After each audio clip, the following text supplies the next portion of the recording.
हाल के महीनों में भारतीय रुपये ने अमेरिकी डॉलर के मुकाबले ऐतिहासिक गिरावट का सामना किया है, जिससे आर्थिक जगत में चिंता की लहर दौड़ गई है। दिसंबर 2024 में रुपया पहली बार 85 रुपये प्रति डॉलर के मुकाबले पहुंच गया है। डॉलर के स्तर को पार कर गया, जो अब तक का सबसे निचला स्तर है। इस गिरावट के पीछे कई वैश्विक और घरेलू कारण हैं, जिनमें अमेरिकी फेडरल रिजर्व की नीतियां, भारत की आर्थिक वृद्धि में मंदी और विदेशी पूंजी की निकासी प्रमुख हैं। रुपये की गिरावट के प्रमुख कारण। एक, अमेरिकी फेडरल रिजर्व की नीतियां। अमेरिकी फेडरल रिजर्व ने 2025 के लिए अपनी प्रमुख ब्याज दर में 0.25% की कटौती कर इसे 0.25% कर दिया है। 4.5% किया है। इससे अमेरिकी डॉलर मजबूत हुआ है, जिससे अन्य मुद्राओं पर दबाव बढ़ा है। 2. भारत की आर्थिक वृद्धि में मंदी।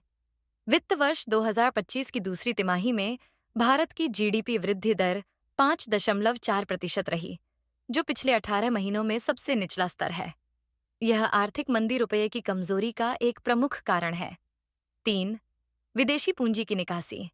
पिछले 2 महीनों में विदेशी संस्थागत निवेशकों ने भारतीय शेयर बाजार से लगभग 1,16,000 करोड़ रुपए की निकासी की है, जिससे रुपये पर दबाव बढ़ा है। 4. व्यापार घाटा और पूंजी प्रवाह। भारत का व्यापार घाटा अप्रैल से नवंबर 2024 के बीच वर्ष दर वर्ष 18.4% बढ़ा है और इस अवधि में पूंजी प्रवाह में भी कमी आई है, जिससे रुपये पर नकारात्मक प्रभाव पड़ा है। रुपये की गिरावट के प्रभाव। महंगाई में वृद्धि। कमजोर रुपया आयातित वस्तुओं की कीमत बढ़ाता है, जिससे महंगाई दर में वृद्धि होती है। विदेशी निवेश में कमी। रुपये की अस्थिरता विदेशी निवेशकों के विश्वास को कम करती है, जिससे निवेश में कमी आ सकती है। ब्याज दरों पर प्रभाव। रुपये को स्थिर करने के लिए reserve bank of India RBI ब्याज दरों में बदलाव कर सकता है, जिससे आहरण लागत प्रभावित हो सकती है। आरबीआई की भूमिका और हस्तक्षेप। आरबीआई ने रुपये की अस्थिरता को कम करने के लिए नियमित रूप से विदेशी मुद्रा बाजार में हस्तक्षेप किया है। इसके लिए उसने अपने विदेशी मुद्रा भंडार का उपयोग किया है, जो अक्टूबर 2024 में $704 बिलियन से घटकर मध्य अक्टूबर में $688 बिलियन रह गया। हालांकि आईएमएफ ने भारत के विनिमय दर को स्थिर के रूप में वर्गीकृत किया है और सुझाव दिया है कि बाहरी झटकों से बचाव के लिए विनिमय दर में अधिक लचीलापन होना चाहिए। आगे की संभावनाएं।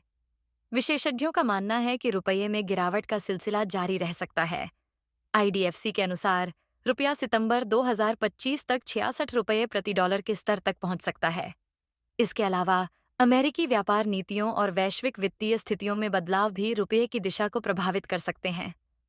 भारतीय रुपये की डॉलर के मुकाबले गिरावट कई जटिल आर्थिक कारकों का परिणाम है।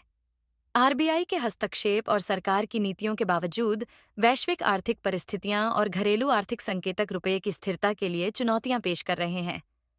आवश्यक है कि आर्थिक नीतियों में संतुलन बनाए रखा जाए और विदेशी निवेशकों के विश्वास को बहाल करने के लिए ठोस कदम उठाए जाएं।